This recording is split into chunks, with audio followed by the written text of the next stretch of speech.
अखिलेश के नहले पर बीजेपी का दहला, मेरठ बन गया अब रणभूमि। चली बीजेपी ने इस बार चाल बड़ी, सपा में मची खलबली। बीजेपी का दाव क्या दे पाएगा अखिलेश की रणनीति को मात? सियासी गलियारों में उठ रहे बड़े सवाल, क्या है अंदर की खबर, वीडियो में जानिए। उत्तर प्रदेश की राजनीति में भले ही 2027 का विधानसभा चुनाव अभी दूर दिखाई देता हो, लेकिन सियासी बिसात अभी से बिछनी शुरू हो चुकी है। इसी बीच पश्चिमी उत्तर प्रदेश से एक ऐसी खबर सामने आई है जिसने सपा और भाजपा के बीच नई राजनीतिक हलचल पैदा कर दी है। मेरठ में होने जा रही रोजा इफ्तार पार्टी को अब सिर्फ धार्मिक कार्यक्रम नहीं बल्कि एक बड़े सियासी दाव के रूप में देखा जा रहा है। भाजपा अल्पसंख्यक मोर्चा के प्रदेश अध्यक्ष कुंवर बासित अली की तरफ से आयोजित इस कार्यक्रम ने समाजवादी पार्टी के खेमे में बेचैनी बढ़ा दी है, क्योंकि इसे सीधे मुस्लिम वोट बैंक में सेंध लगाने की रणनीति माना जा रहा है। दरअसल पिछले कई चुनावों से उत्तर प्रदेश में मुस्लिम वोटों का बड़ा हिस्सा समाजवादी पार्टी के साथ जाता रहा है।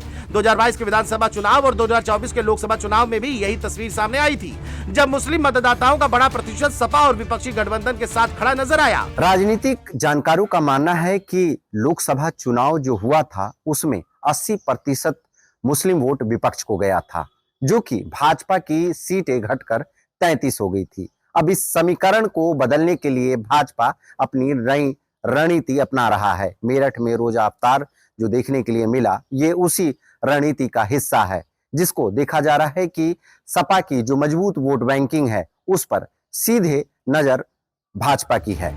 मेरठ को चुनने के पीछे भी गहरा राजनीतिक गणित बताया जा रहा है। पश्चिमी उत्तर प्रदेश में मुस्लिम आबादी काफी अधिक है और मेरठ को इस पूरे क्षेत्र का राजनीतिक केंद्र माना जाता है। ऐसे में लखनऊ के बजाय मेरठ में रोजा इफ्तार आयोजित करना भाजपा की सोची समझी रणनीति मानी जा रही है। इस कार्यक्रम में योगी सरकार के कई मंत्री, भाजपा के सांसद, पूर्व केंद्रीय मंत्री और पार्टी के बड़े नेता शामिल होने वाले हैं। साथ ही देश के अलग अलग राज्यों से भाजपा अल्पसंख्यक मोर्चा के पदाधिकारी भी मेरठ पहुंच रहे हैं। असल में भाजपा का लक्ष्य पूरा वोट बैंक नहीं बल्कि उसमें सेंध लगाना है। अगर भाजपा 5 से 10% मुस्लिम वोट भी अपनी ओर खींचने में सफल हो जाती है तो 2027 के चुनाव में समाजवादी पार्टी के लिए चुनौती और बड़ी हो सकती है। यही वजह है कि भाजपा अल्पसंख्यक मोर्चे को सक्रिय कर मुस्लिम बहुल सीटों पर लगातार कार्यक्रम कर रही है और इसके साथ ही भाजपा अखिलेश यादव के पीडीएफ फॉर्मूले यानी पिछड़ा दलित अल्पसंख्यक गठजोड़ को भी चुनौती देने की रणनीति बना रही है। बताया जा रहा है कि इस कार्यक्रम में 8 से 10 हजार मुस्लिम समुदाय के लोग शामिल हो सकते हैं और इस कार्यक्रम के बाद भाजपा नेता इनसे संवाद करेंगे और इनके मुश्किलों को जानने की भी कोशिश करेंगे।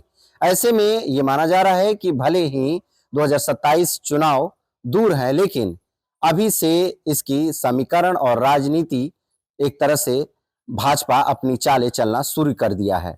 अगर आने वाले समय में 2027 चुनाव में ये फील्डिंग काम आ जाती है तो सपा की मुश्किलें चुनाव में बढ़ जाएगी, क्योंकि इस वोट बैंकिंग पर सभी की निगाहें टिकी हुई हैं।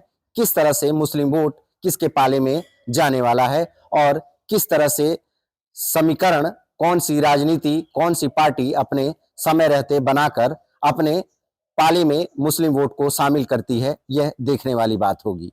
लखनऊ से कैमरा पर्सन अनिल के साथ राजन सिंह, JMD न्यूज के लिए।